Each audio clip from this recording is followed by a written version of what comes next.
Bonjour à tous, je suis Simon, CEO du groupe RH Performance. Chers auditeurs, vous avez l'habitude d'entendre la voix d'Hervé Van Rijn interviewer chaque mois des entrepreneurs au sujet de leur première fois. Mais aujourd'hui c'est un jour spécial, puisqu'à l'occasion des 20 ans de RH Performance, nous inversons les rôles. Et c'est une surprise totale pour Hervé qui s'attendait à recevoir un invité.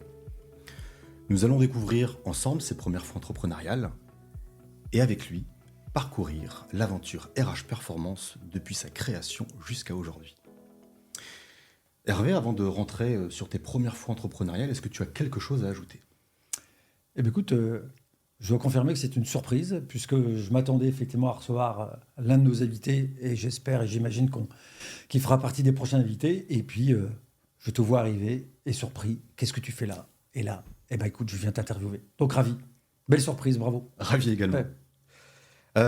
Tu connais la règle, il y a des jokers Ouais. qui te permettent de passer ou pas une question. Est-ce que tu souhaites ou pas utiliser cette option du joker ? Écoute, je suis légèrement plus âgé que toi, et j'ai souvent le souvenir d'une émission qui s'appelait Le Moment de Vérité avec Coluche, et il avait le droit à 2 jokers, et ce qu'il avait fait, c'est qu'il les avait utilisés tout de suite. Donc, mon joker, je l'utilise tout de suite. Ouais, j'en ai pas besoin. Toutes les D'accord. questions sont possibles.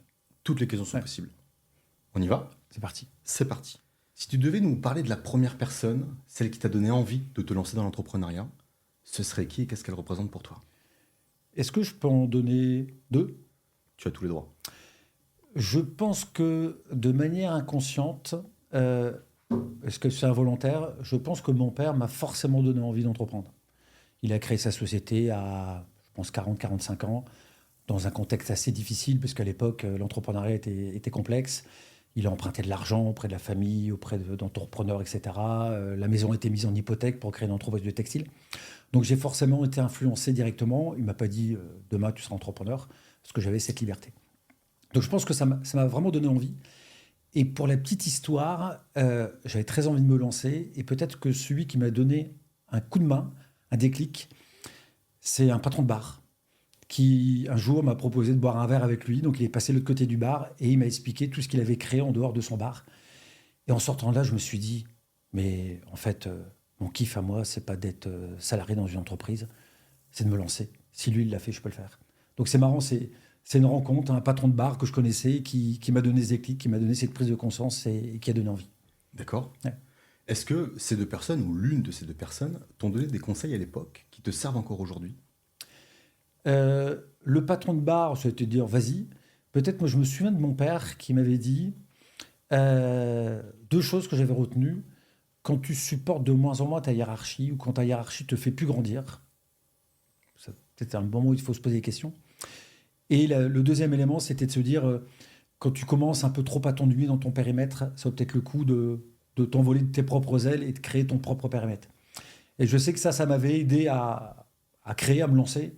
Bon, je ne veux pas dire que je pense à ça tous les jours, parce que l'entreprise est créée il y a 20 ans. Mais en tout cas, je trouve que c'est des rencontres, c'est des mots, des phrases qui font travailler. Et puis, je pense qu'à un moment, quand tu te lances dans l'entrepreneuriat, c'est que tu es quelque part prêt. Et il y a des mots, des messages, des rencontres qui te marquent le plus. Donc, je pense que ça fait partie de ça. Ok. Ça fait maintenant 20 ans que RH Performance est créé, donc Ouais. tu as l'expérience, on peut dire, de l'entrepreneuriat. Est-ce que toi, à ton tour, tu aurais envie de donner un conseil à des personnes qui ont des projets mais qui n'osent pas se lancer ? Ouais. Après, c'est de dire lesquels. Je pense que s'il y a un début d'envie de challenger l'idée, d'aller rencontrer des personnes, référents ou pas, et de dire à un moment donné, tiens, j'ai telle ou telle idée, tel ou tel produit que je voudrais commercialiser. Et je trouve d'aller le challenger avec des regards bienveillants, exigeants, c'est intéressant.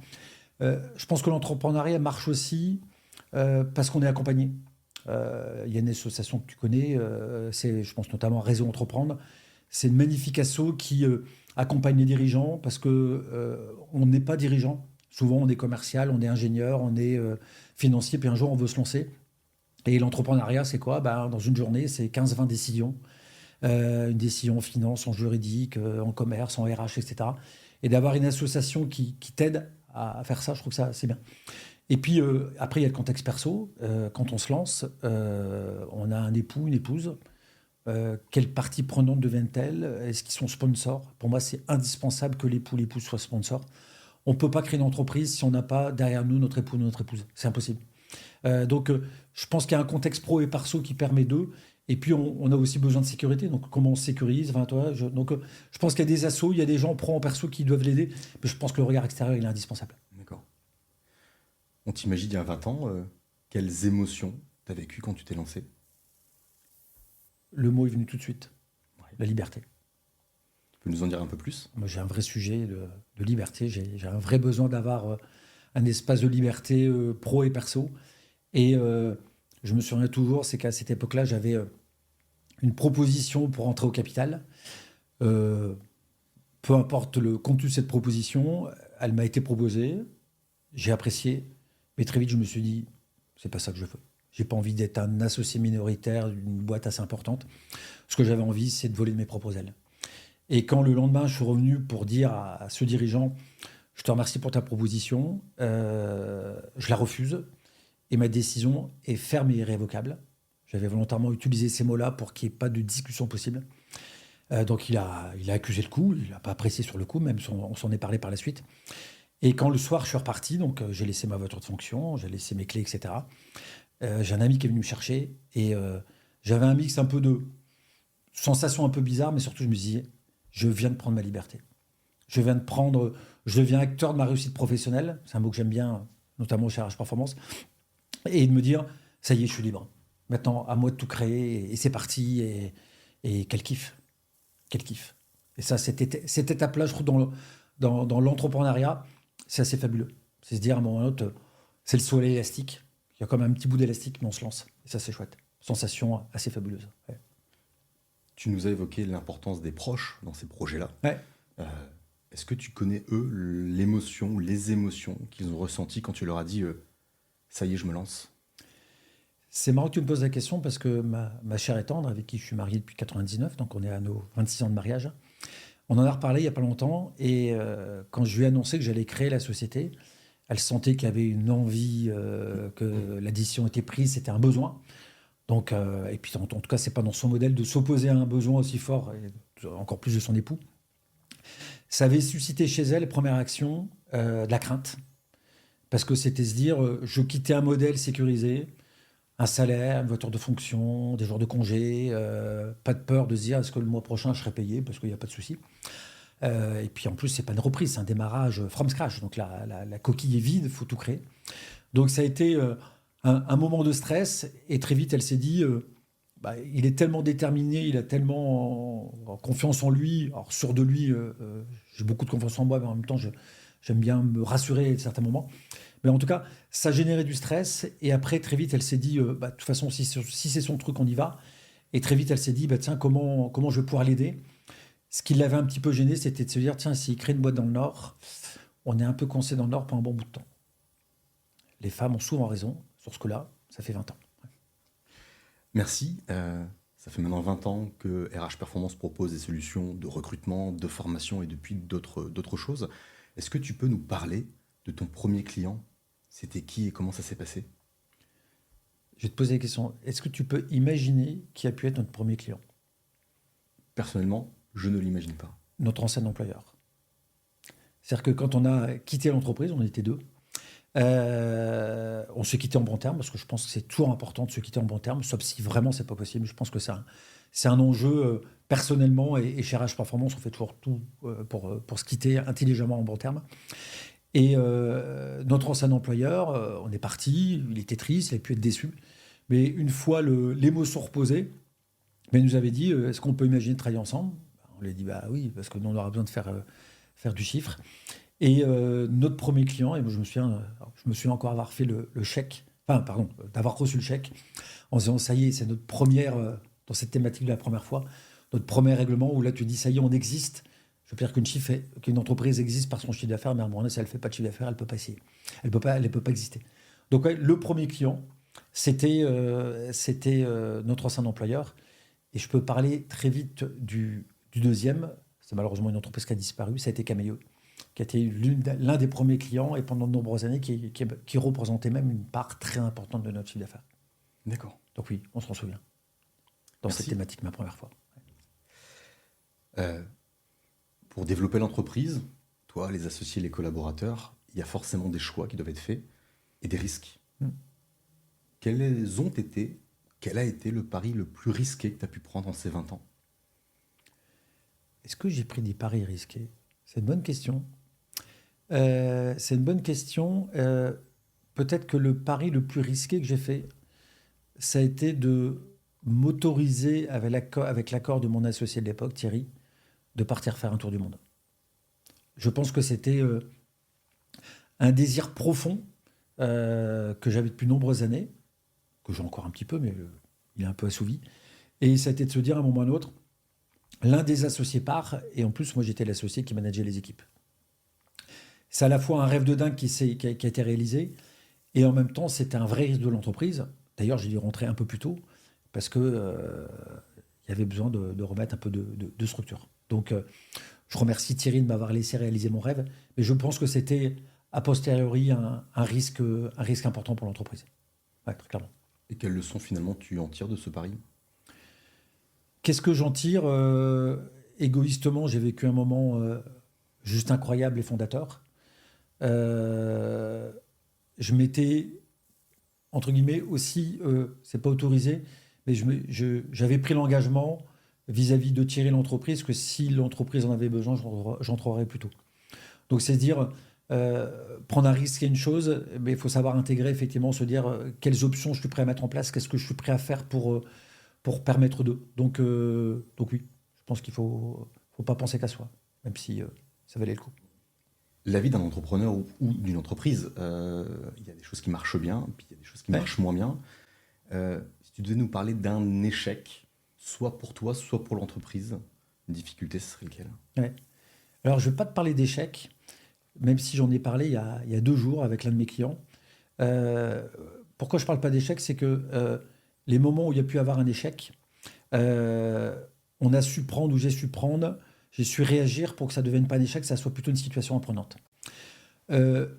J'ai connu une période difficile suite à une mauvaise association dans laquelle j'ai complètement ma part de responsabilité. Et peut-être que l'échec et la mauvaise association qui a déclenché pendant plusieurs mois des situations turbulentes, une entreprise qui a été en difficulté, moment dans lequel je pense avoir assumé mon rôle d'entrepreneur. On a vendu les bagnoles, on a pris tout l'argent qu'on avait de côté pour sauver l'entreprise. Et l'entreprise a été sauvée. Et je pense que ça fait partie de l'ADN RH Performance de dire, comme dans un couple, dans l'histoire d'équipe, on a connu un moment difficile. Et ceux qui étaient là à ce moment-là, on s'est serré les coudes, on a réussi à sauver. Donc oui, et je crois que dans la vie d'une entreprise, idéalement, on va chercher à avoir le plus de moments festifs, agréables et positifs. Ces moments difficiles, je trouve que c'est ces moments, un peu comme on a pu le connaître ensemble pendant le Covid, c'est des moments où tu n'as pas le droit aux mauvaises décisions. Tu as le droit à des bonnes décisions ou à des très bonnes décisions, mais des mauvaises décisions sont interdites parce que la mauvaise décision, elle peut te mettre un deuxième genou par terre. Donc c'est très apprenant parce que tu es mis en situation, c'est un éternel assessment. Je dois prendre des décisions, des bonnes, faut savoir s'entourer, faut savoir accepter d'aller moins bien. Et en même temps, c'est d'une richesse incroyable. Après, c'est épuisant, comme par hasard, quelques mois plus tard, tu as des douleurs un peu partout, etc. Voilà.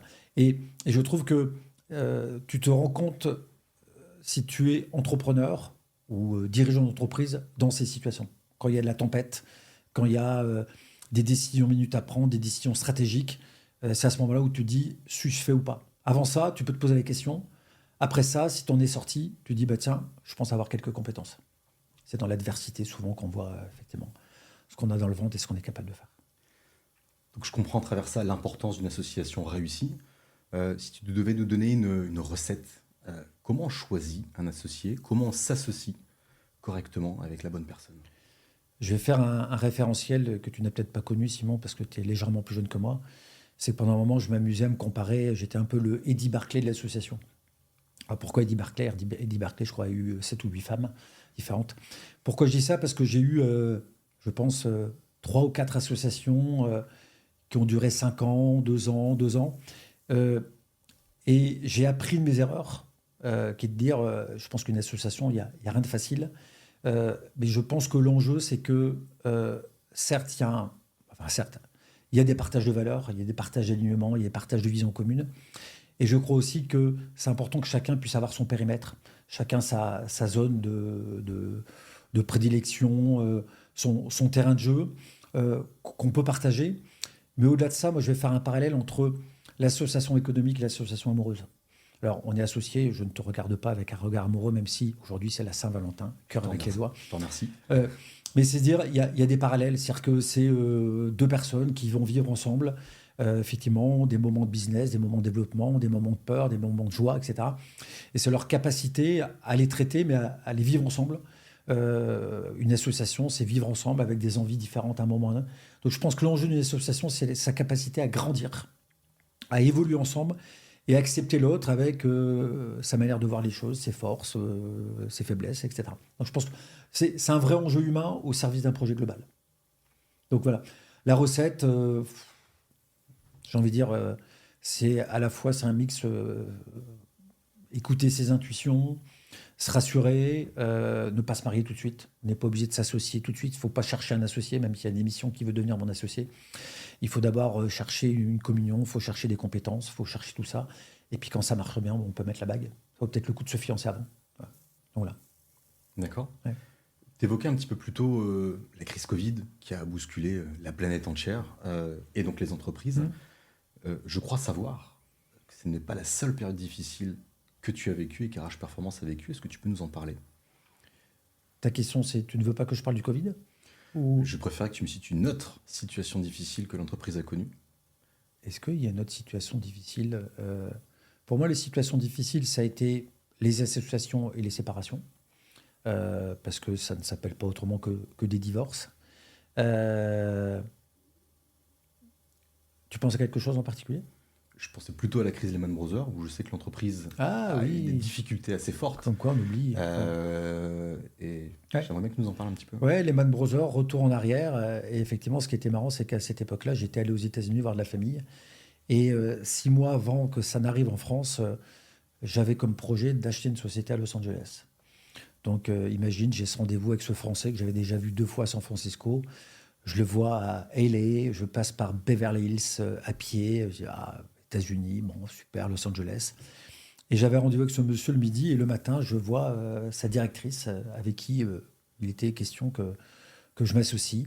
Et j'y discute avec elle, et elle m'explique qu'ils avaient fait moins 60% depuis 6 mois, en recrutement notamment. Ça dévissait complètement. Et là, je me questionne. Le rendez-vous avec le Français en question se passe correctement, mais je lui parle de ces sujets, donc on ne va pas dealer ensemble. Et je reviens en France, je me dis, il y a un petit truc un peu bizarre. Souvent, quand ça démarre aux États-Unis, ça arrive chez nous. Et ça n'a pas loupé. Quelques mois plus tard, c'est arrivé. Et ouais, c'est là aussi, je trouve, une expérience assez incroyable pour apprendre, puisque en quelques semaines, le recrutement à l'époque représentait 70% du chiffre d'affaires. En quelques semaines, on a 40-50% des missions qui sont stoppées. Les clients arrêtent tout, parce que vente panique. Et on voit le business qui dévisse. Et je dois avouer, j'étais quand même bien content que déjà à l'époque, nous ayons les métiers de formation, qu'on ait les métiers du coaching qui étaient déjà présents. Et on a eu effectivement une année bien chahutée. Mais pour autant, c'est aussi l'une des clés du succès dans les périodes de tempête. Des collaborateurs hyper engagés, une belle proximité avec les équipes. C'est-à-dire qu'à la fois, on va peut-être un peu plus contrôler, un peu plus manager, mais aussi se donner des temps collectifs, des temps où on se parle, où on vide s'il y a besoin. Et je me souviens qu'un an plus tard, on s'était rendu compte qu'on avait fait le même chiffre d'affaires avant les Lehman Brothers et après. On avait réussi à avoir un même niveau. Je dois avouer que la formation et le coaching avaient été de bon augure. Et a posteriori, quand tu sors de là en ayant appris, tu te dis, tiens, c'est des chouettes expériences. Là aussi, je trouve que une situation compliquée, quand elle est bien traitée, parce que bien entourée avec du recul, bah, c'est l'occasion d'apprendre et de cumuler des couches de compétences. On a traversé la crise Covid ensemble, et on le sait, dans ces périodes difficiles pour une entreprise, on se tourne souvent vers le ou les décisionnaires. Qu'est-ce que toi, sur cette précédente crise, tu as fait vis-à-vis de tes équipes, peut-être vis-à-vis de tes clients, qui t'ont permis justement, un an après, de te dire, finalement, on est au même niveau et on n'a rien perdu? Je trouve que le Covid, c'est quand même une situation qui a été unique pour nous tous. Tu étais là, je pense qu'on est passé par des émotions, effectivement, de peur quand on a vu notre président annoncer que tout était fermé. Tu dis, mais mon Dieu, qu'est-ce que ça va devenir?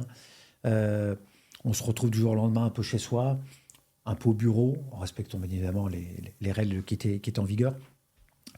Euh, je pense que le Covid a été, je trouve, un contexte qui fait que, qu'en tant que dirigeant, là aussi, il faut prendre les bonnes décisions. On ne se rendait pas compte à l'époque à quel point on a été sécurisé par l'État. Il y avait le PGE, il y avait le financement, effectivement, des salaires. Donc, on a quand même été très sécurisé. Mais pour autant, ça a été une période, effectivement, assez chahutée, très apprenante. Moi, je sais que c'est la proximité que j'ai essayé de créer avec les membres du CODIR DRH Performance dont tu fais partie, même s'il y a eu des moments de stress et de montée en pression, parce que c'est un peu la peur face à l'incertitude, comment on gère ça. Et même si c'était à distance, je sais que j'ai beaucoup été nourri par la PM. Il y avait effectivement beaucoup de contenu, il y avait nos réunions mensuelles, et puis on s'organisait d'autres moments où entre chefs d'entreprise, on partageait nos craintes, euh, on partageait nos réussites. Et puis c'est aussi une période où on a énormément innové. Chez RH Performance, je ne sais pas si tu te souviens, on avait créé des codev pour imaginer de nouveaux formats, pour dire comment on peut développer effectivement une offre beaucoup plus digitalisée. Donc ça a été, là aussi, on a fait d'un contexte difficile un contexte de projection et d'innovation. Et je pense que l'enjeu d'un entrepreneur aussi, c'est face à un contexte. Aujourd'hui, 2025, on nous dit, tiens, on ne sait pas ce qui va se passer. On ne sait pas, plutôt que d'attendre de voir ce qui va se passer, qu'est-ce qu'on met en place? Et je pense que c'est clairement l'ADN qu'on a chez RH Performance, qu'on a eu pendant le Covid, qu'on a aussi en 2025, c'est se dire, voilà, soyons acteurs, qu'est-ce qu'on fait? Voilà. Et l'immobilisme est un vrai danger. En revanche, la mise en mouvement, je trouve que la clé du succès, elle est là-dedans. Aujourd'hui, RH Performance est connu et reconnu comme acteur, c'est pas une référence, en tout cas c'est un acteur Mm. majeur sur les sujets sociaux, sociétaux, environnementaux, Ouais. donc RSE au sens large, notamment grâce à cette belle certification, ce beau label qui est Bicorp. Est-ce que tu te souviens, toi, en tant que dirigeant, quelle a été la première action que tu as mise en place pour la société ou pour l'environnement? Euh, Écoute, je pense que dès le début, quand on a créé RH Performance, moi, je ne connaissais pas le mot mécénat de compétences, euh, on avait beaucoup de plaisir à rencontrer des candidats en difficulté, des associations pour des jeunes, pour les aider à la réinsertion, du temps en mécénat de compétences pour des entrepreneurs, etc. Donc on a déjà donné beaucoup de temps.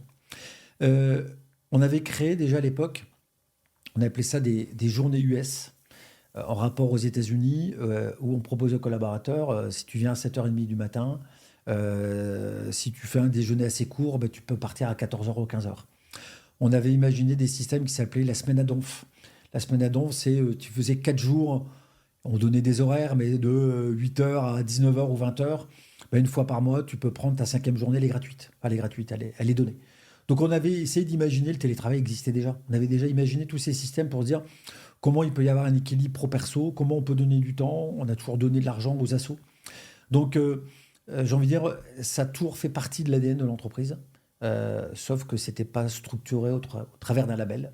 Et on a toujours eu à cœur de se dire, l'entreprise est un lieu d'épanouissement, est un lieu qui doit faire sa part. J'aime bien cette notion du colibri, faire sa part. Donc ça a toujours fait partie de l'ADN. Merci. En tant qu'entrepreneur, il y a des périodes très chargées. Est-ce que tu te souviens de la première fois où tu as réussi à réellement déconnecter du monde du travail d'RH Performance? Tu veux une réponse corporate et où un peu plus. Tu n'as pas de joker, donc j'aimerais la vraie réponse. Alors ma réponse sera double. Euh, on peut appeler ça des temps d'inspiration. Alors ils se font à travers et avec des assos de type Réseau Entreprendre, de type l'APM, où je trouve que c'est des moments assez incroyables, où tu rencontres tes pairs, tu rencontres des experts, tu sors du quotidien et tu en as besoin. Tu en as besoin tout le temps et peut-être encore plus dans certains moments de turbulence. Moi, c'est grâce à l'APM que j'ai introduit des notions d'entreprise libérée à l'époque, qu'on a introduit, tu connais, des sujets de codev, de pitch, et j'en passe et des meilleurs. Donc, vraiment une source de prise de recul et une source de richesse et de contenu importante. Et puis, moi, j'aime bien de temps en temps, comme j'aime la vie, j'aime les amis. Écoute, un bon resto dans lequel tu te dis, je prends mon après-midi pour passer du bon temps avec les potes. Et je trouve que ça aussi, faut s'autoriser. J'ai mis du temps à le faire. C'est déculpabiliser, s'autoriser en tant que dirigeant de dire cet après-midi, je vais passer du bon temps. Et je sais que j'ai mis du temps à m'autoriser à faire ça. Et je pense que c'est indispensable quand tu es dirigeant, entrepreneur, repreneur, de s'autoriser de temps en temps à se dire je rentre un peu plus tôt, je me prends un après-midi, j'y fais ce que je veux, mais un entrepreneur, c'est un sportif. Et il a besoin de temps pour lui, eh ben, il faut qu'il le prenne. Quelle question tu souhaiterais que je ne te pose pas? J'adore celle-là. Quelle question? Écoute, t'en as peut-être une, mais c'est pas la question que je ne souhaite que tu me poses pas, parce que je t'ai tout de suite rendu le joker. Donc, bien évidemment, une question sur l'intimité, ça sera un peu hors jeu. Est-ce qu'il y a une question, peut-être une question qui est de se dire si tu n'avais pas créé RH Performance, qu'est-ce que tu aurais pu créer comme société? Ça pourrait être celle-là? Ça peut être celle-là. En vrai, je suis ravi d'avoir créé cette entreprise, ce modèle, mais je pense que j'aurais pu faire autre chose. Parce que ma passion, elle est vraiment dans l'entrepreneuriat. De créer, de développer, de prendre des risques, de tenter, de grandir. Voilà, je trouve que ce qui est important, c'est de décider, c'est d'avancer. La mauvaise décision, c'est de rien faire. Donc, c'est pas une question qui dérange, mais je pense que j'aurais pu créer autre chose. Ouais. Et tu as une idée du secteur, de l'activité que tu aurais pu porter à travers peut-être tes passions, tes inspirations actuelles ou passées? Écoute, comme j'adore le voyage, je pense que c'est quelque chose qui aurait pu clairement me botter. J'aime bien, il y a des métiers que j'admire, mais je pense que je ne suis pas fait pour ça.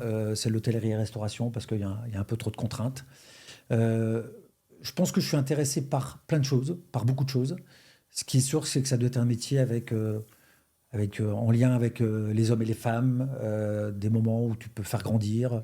Voilà. Mais j'ai pas un produit phare, mais ouais, un métier qui donne de l'ouverture. Et puis peut-être à l'étranger. Peut-être à l'étranger. J'ai une dernière question pour toi, Hervé. Ouais. Si on devait faire le bilan de ces 20 ans, Ouais. aujourd'hui, la chose dont tu es le plus fier?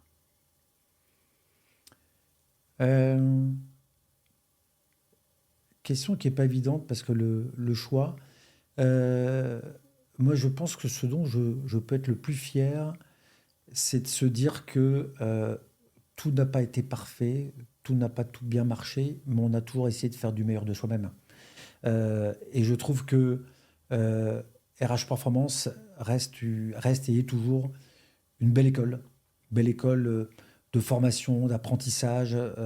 On a fait grandir beaucoup de personnes, on a appris d'eux. Je trouve que c'est un beau terreau. C'est une entreprise qui porte des valeurs, qui a un projet, qui se remet en cause. Donc voilà, je dirais que je pense que c'est un beau lieu avec des valeurs. Il y a de l'exigence, il y a une justesse, il y a une envie de bien faire, de donner toujours le meilleur de soi-même. Et puis qui a pris aussi, je trouve, un virage environnemental qui est chouette. Donc nous pouvons et je peux être fier de ça. Merci Hervé d'être prêt à l'exercice, d'avoir répondu avec autant de Merci Simon. transparence. Est-ce que sur ce thème de la première fois, il y a quelque chose que tu souhaiterais ajouter avant de clôturer? Ouais, je suis content, c'est qu'avec cette belle surprise, je me rends compte que j'ai un backup. C'est-à-dire que si un jour je suis pas là, je peux demander à Simon de prendre ma place. Avec grand plaisir. Donc ça c'est chouette. Et puis de se retrouver à cette place-là, euh, encore plus en mode surprise, ça a été un réel moment de plaisir, pardon. Donc un grand merci pour la surprise, c'était chouette. Bah écoute, merci à à vous. toi. On partage Ouais. beaucoup de choses en tant qu'associé. Ouais. Et c'est un plaisir de t'avoir fait cette surprise avec les équipes d'RH. Merci beaucoup. Et merci d'avoir joué le jeu. Merci beaucoup.